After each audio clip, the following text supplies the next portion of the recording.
Previously, we talked about obtaining console login access to cloud servers and instances. Oftentimes, engineering teams will need to establish network connectivity to these hosts and other endpoints running in private subnets, such as RDS database instances, etc. Here we will outline a few methods for establishing access to resources running in your cloud environments. We will be viewing this from the perspective of a developer or DevOps engineer who needs to manage the environment. Bastion hosts or jump hosts are set up in a public subnet to allow a user to log in from either their home or office network and subsequently access or jump to resources in a private network. The host would need to be hardened and only allow access from the public IP address of the users. Now, the pros are that it's simple, low-cost method for getting into your cloud VPC. On the other hand, exposing a server to the internet makes it a common target for attackers who hope to gain access to the network by exploiting a vulnerability on the Bastion host. Because of this, it will require additional effort to harden the Bastion host, including adding security monitoring and performing penetration testing. A Bastion host is not scalable for many users or larger teams, and it may not be practical if you have client applications that need to be run on a user's laptop or desktop. An example of this may be proprietary reporting tools or database client applications that run on a user's local machine. In this scenario, these tools would need to be installed on the Bastion host itself.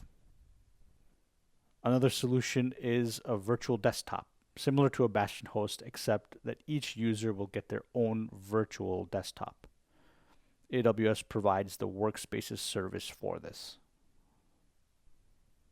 Now, the benefit here is that it allows users to install their desktop application clients in the cloud environment without having direct connectivity to the VPC from their local laptop.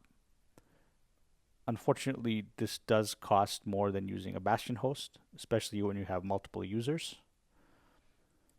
And users will not have direct connectivity from their local machines to any of the backend services that are in the VPC.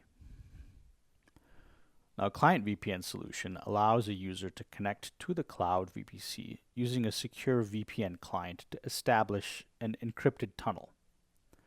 AWS provides a client VPN service, although many firewall appliance vendors also have this capability. Open source tools such as OpenVPN are also popular solutions. Now, with client VPNs are easy to set up. They also have the ability to manage many users and roles. And using a client VPN places the user into the VPC so that they have direct access to resources that are deployed in the VPC. This will allow them to use their client applications on their local machines to hit those resources that are in the VPC. Again, client VPN does incur some additional costs compared to a Bastion host. And it's also going to force users to install proprietary VPN clients on their local machines. With a site-to-site VPN, we can connect a local trusted network's internet-facing firewall with the AWS VPN service. This allows us to establish a VPN tunnel from the entire local network to the AWS VPC network. And this link would be established over the internet, of course. The benefit here is that there's no need to install any VPN client software on each user's local machine.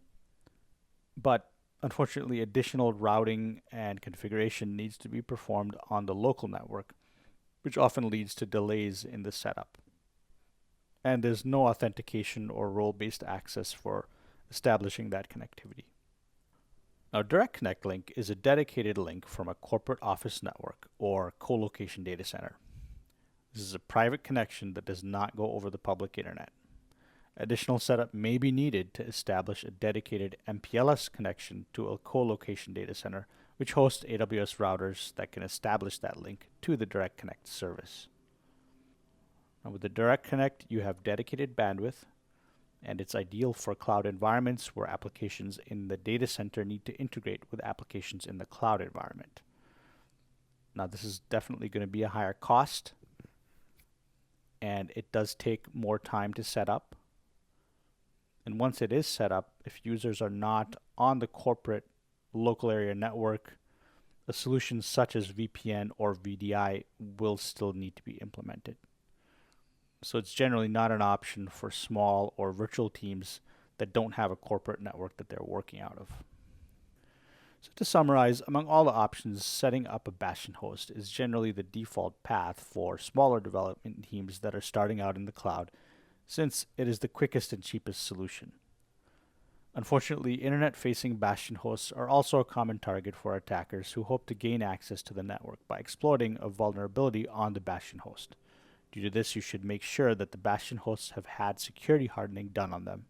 You should also make use of the Session Manager tool to access the Bastion instead of accessing it directly, in order to reduce the internet-facing attack surface. As teams grow, you will need to consider a better security strategy, leveraging VPN and virtual desktop solutions.